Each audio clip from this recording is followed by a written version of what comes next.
Okay, so our topic focuses on augmented reality brain-computer interface on social cognitive development in early adolescence. I'm Nadia Alpeti. I'm Henry Sun. I'm Sophia Bendazu. I'm Ryder Morlong. I'm Biba Bari Mahanti. I'm Cyber Teja Lagandala. I'm Serkan Gomez. I'm Elodie Cutler. So take a minute and imagine you're playing your favorite video game. As soon as your character reaches the end of the level, your focus shifts back to reality, your morning coffee.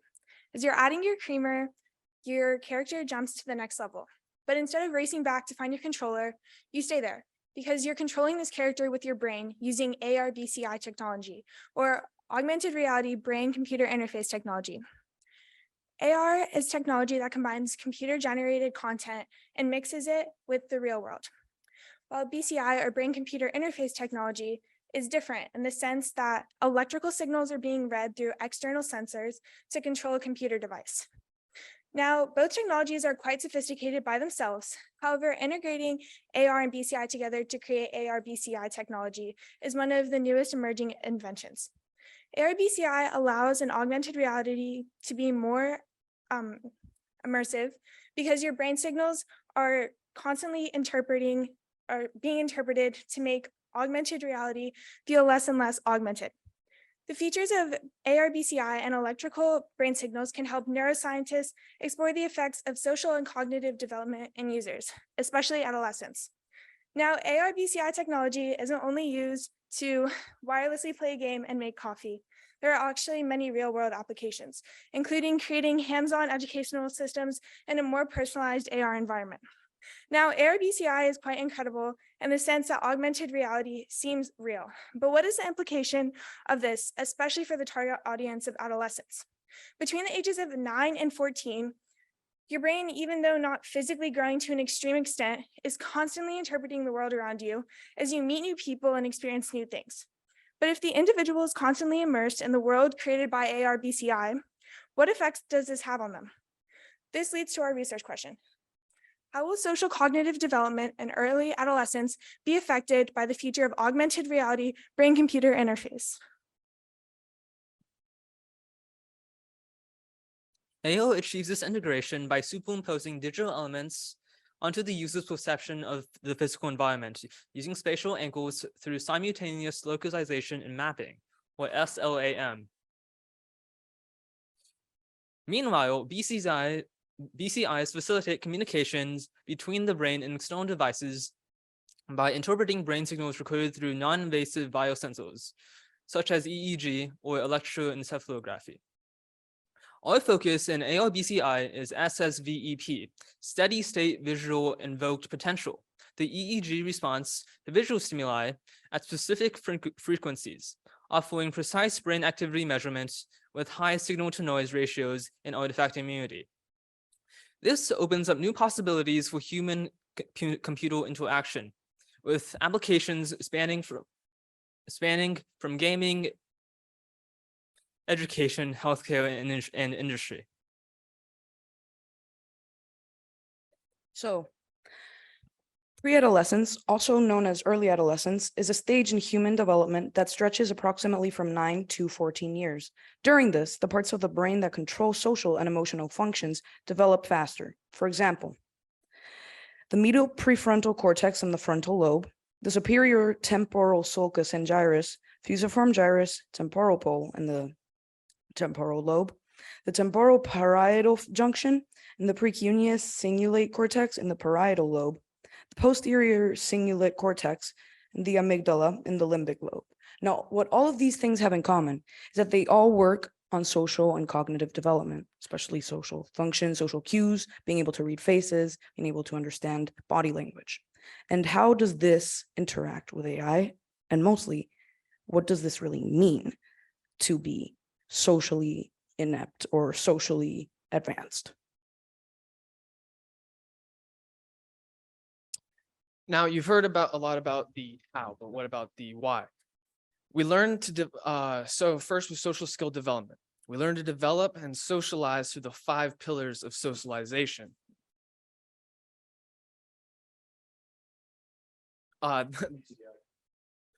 Yeah, that's it.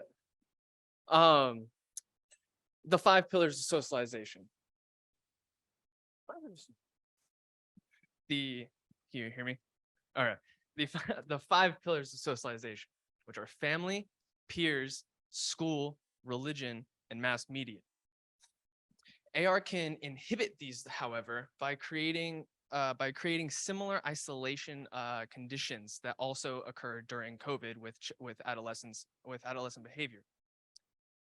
Next, by understanding the formation of identity through Erickson's and Mead's theories, we can deduce from stages 5 and 6 that the failure to develop an identity can hinder the ability to establish intimacy.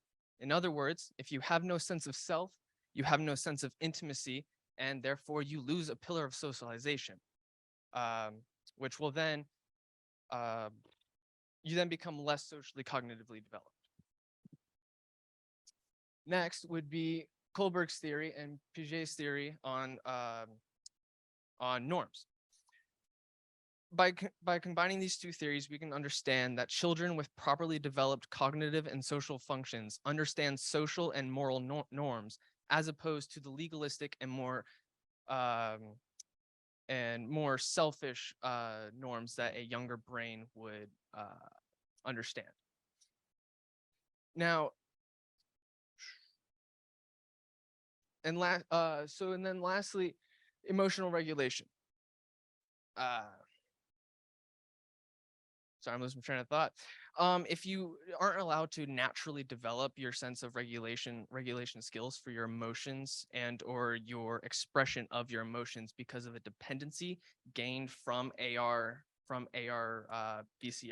technologies, whether you use that to calm yourself or, in other words, escape from reality, this will make it very difficult to adjust to the open world.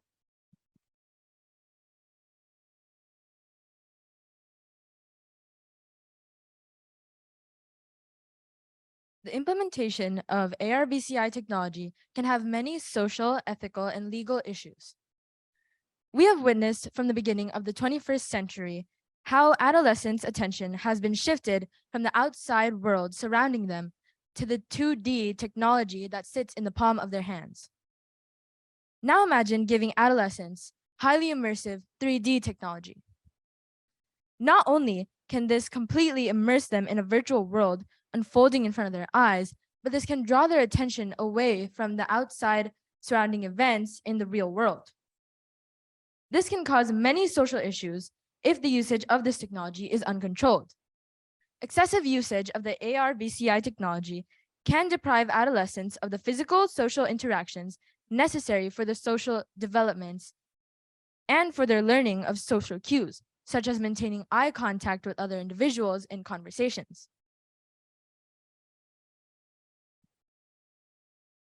AR-BCI technology can have access to private information, such as user performance, preferences, location, electrical activity, brain data, and much more.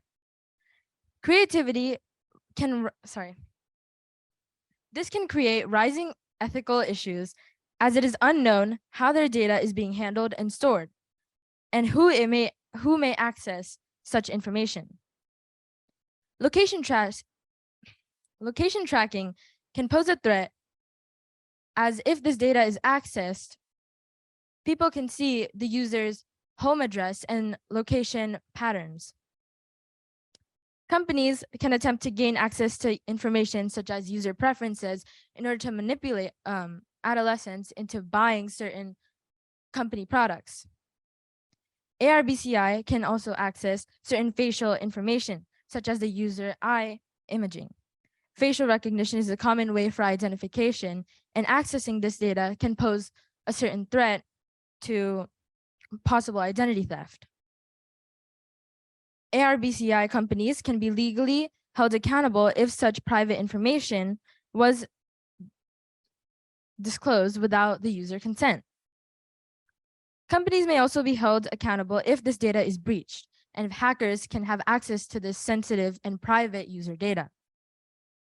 Lastly, companies may also be held accountable for any physical injuries or harms imposed upon the user buy the AR-BCI equipment if proper warnings are not enforced.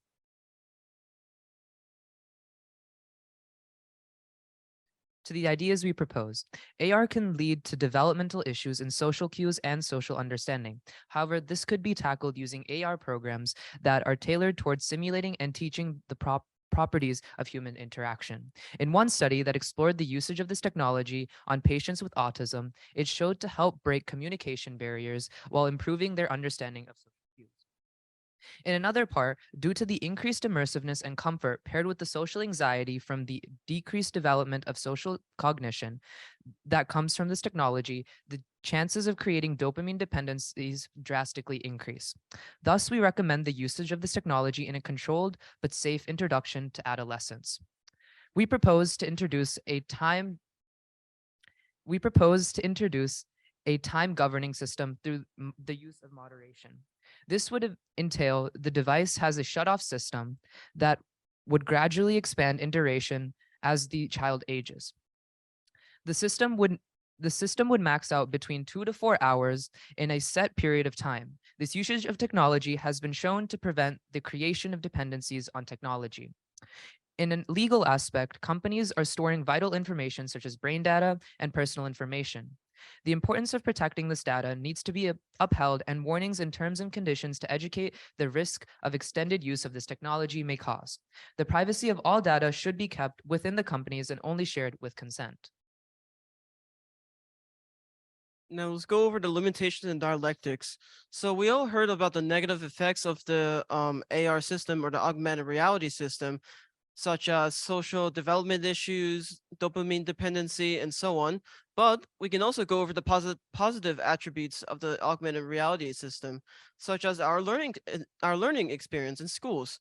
In schools, we can create a 3D simulation and module for all students to actually participate in these classes, and it helps develop social cues, social norms. The only problem is that it actually decreases the human interaction, since the AR system will not be able to stimulate new humans, obviously, that are in real life. If a child develops a social and emotional cognitive behavior on the AR, then they wouldn't be able to understand the gravity of seeing someone see you, see them. Take, for example, the trolley problem. Say all of you lever pullers out there are about to pull the lever, and you look and you see the person staring at you. All you see are their eyes. All right, and they're looking at you. They're begging you with their eyes. What do you feel? You probably feel some sort of guilt, right? Show of hands. Yeah, majority of you are gonna feel a sense of guilt. Why is that? It's because your cognitive and your social cognitive functions have developed outside with human to human contact. Someone who developed on the AR without that real human to human contact would not be able to feel that kind of gravity. Lastly, for the limitations in dialectics, we will actually put in a time governing system, which means that within 2 to 4 hours of the usage of the augmented reality headset, it will actually shut down by itself, and no one can bypass the system, hopefully.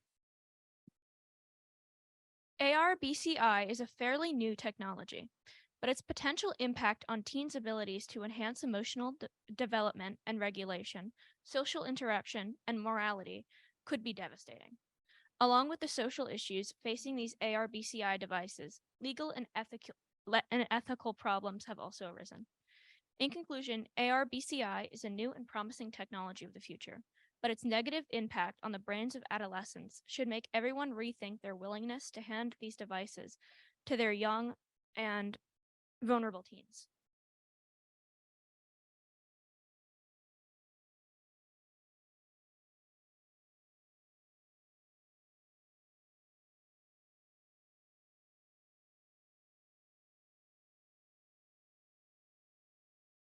Very stimulating in every dimension. From the 2-dimensional to the 3-dimensional, we got into the 4-dimensional, we got worried about human to human interactions, and then the stuff about, what is called in continental philosophy, the gaze, which might be the fundamental moral foundation of care, concern, empathy on down the line. We don't care about cartoons, do we? No, you're not supposed to, right? So this whole thing can be cartoonish. And I think you pointed out that one of the real dangers of this kind of cartoonish technology is that we become the cartoons, right? If it's immersive, who gets to be pulled in. So this was dramatic. It was better than science fiction. You really hit on a lot of very important issues that I think are crucial to the social psychology side of neuroethics, which is often overlooked. Yeah, echo what Dr. Shook said.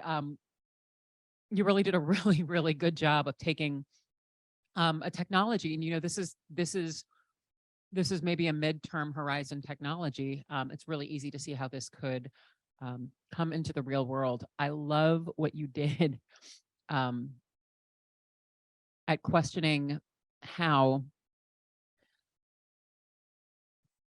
effects on sensitization in a hybrid virtual environment can really start to bleed over into socio-emotional development in the real world. That was clever. It really was.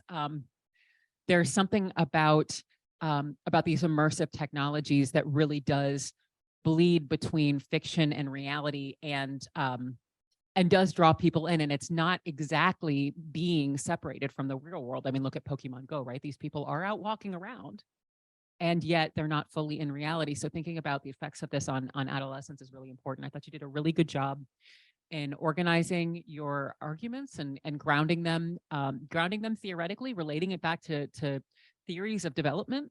Good job with that. It was a very sophisticated way to approach the project. Good job.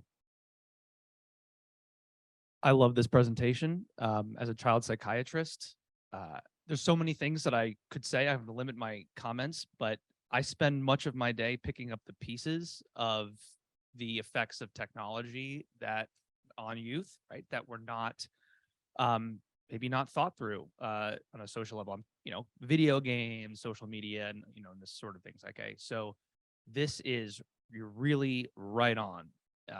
Clinically, as a child psychiatrist, I can say I think this is really important.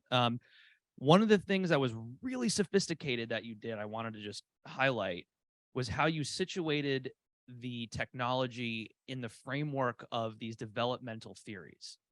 That was cool. And that is going to grab attention of people who are trying to, the child psychiatrists, psychologists who are really looking to protect kids, right? Young people from the impacts of this. And so this presentation is quite close to being, it could be at a conference for a, pediatric psychiatrist or psychology. I think it's sophisticated. Very well done.